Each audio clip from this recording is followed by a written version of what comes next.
Today we're with our monthly conversation with John Ellsworth of Success Strategies. John, welcome to the DairyBusiness.com once again. Thank you, Joel. And we appreciate your participation. In your most recent column that's posted on DairyBusiness.com, you describe why it's important to measure your business success against a starting point, not necessarily against some hypothetical, theoretical point in the future.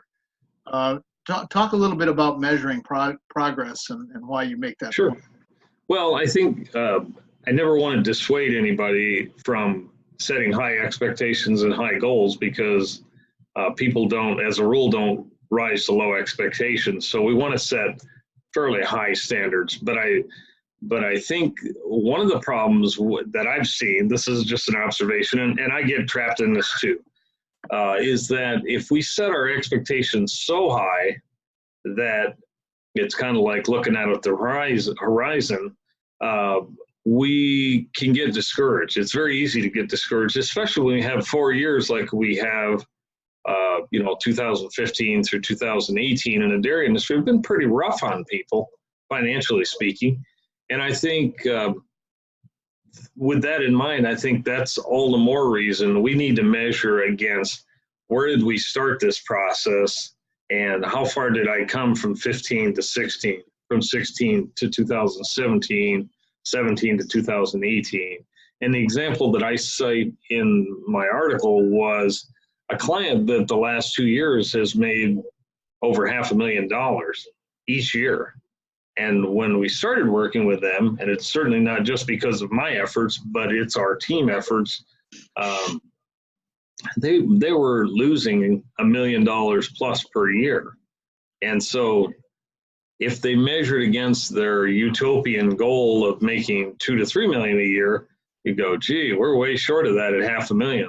But you know what? The reality is they had come a long way, like $1.5 million progress in their net income per year in 2017 and 2018 in comparison to where they had started, or what I call their starting point, where we made some real serious changes and had some very positive impact, of course. But the real dilemma is that if we measure against utopia, it's very easy to get discouraged. When in reality, we should be measuring against where we started and just ask ourselves, are we making good progress? And the answer to that could be no, and we need to do better. But we don't quite tend to beat ourselves up quite as bad. And I think as we're starting to make positive progress in any industry, my feeling is that we need a little bit of encouragement, not more discouragement, as we've seen the last few years for our whole industry. John, you cite a business coach who uses the example of a person on a 20-mile hike. You need to measure where you started the hike from rather than looking out at the horizon, which is always receding. Yeah, and I need to give credit to Dan Sullivan, who is my business coach at Strategic Coach. He and his colleagues have been coaching me since 2003, so I think they've done a phenomenal job in our business. But his example is, he points out that, as you stated, if you're on a 20-mile hike, a 20-mile hike is no easy feat for anybody. But if you're constantly looking at the horizon, looking out at what I call utopia, it never seems to move. And you go, gee, we've gone 10 miles and it's still way out there. I'm never going to reach that. And so his example he uses is that you need to look back to where you started the 20-mile hike and go, wow, we've come 10 miles, we've come 6 miles, we've come 15 miles. And otherwise you're just going to tend to get very discouraged. And I think if we look at the dairy industry in the same example, or in terms of financial results, we need to look at how far we've come. Now, if we haven't come far enough, let's make some changes and do even better. But it's difficult enough to stay encouraged and keep moving forward. So that's why I wanted to share that story. Just one other point, John.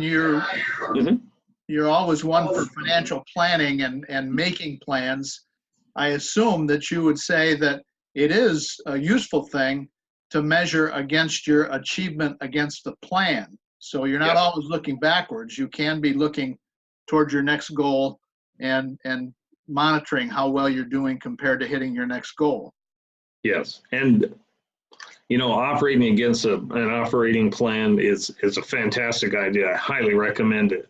But at the same time, remember the concept of SMART goals, measurable, attainable, realistic. If we set that $5 million net income as our goal, that's probably not very realistic or timely. I mean, it could happen over time, and lo and behold, you and I would wish that for every dairyman, and I'm sure every dairyman would like it too. But the reality is that realistic for a one-year operating plan? Probably not. So best to set high aspirations in your objectives, because as I said earlier, people don't tend to rise to low expectations. So if we want to make progress, set them high, but they've still got to be within the realm of reality and what's realistic for any particular business. Or you will tend to get very discouraged by constantly or consistently falling short of those objectives financially. Well, thank you, John. I think that's a useful advice. Your column is entitled Avoiding the Gap, and that's the gap between where you are now and some utopia. Yes. You do a good job of articulating that. Folks can find that column at dairybusiness.com and at your successstrategies.com website as well. Excellent. Thank you very much, Joel. We've been speaking with John Ellsworth of Success Strategies. I'm Joel Hastings at dairybusiness.com.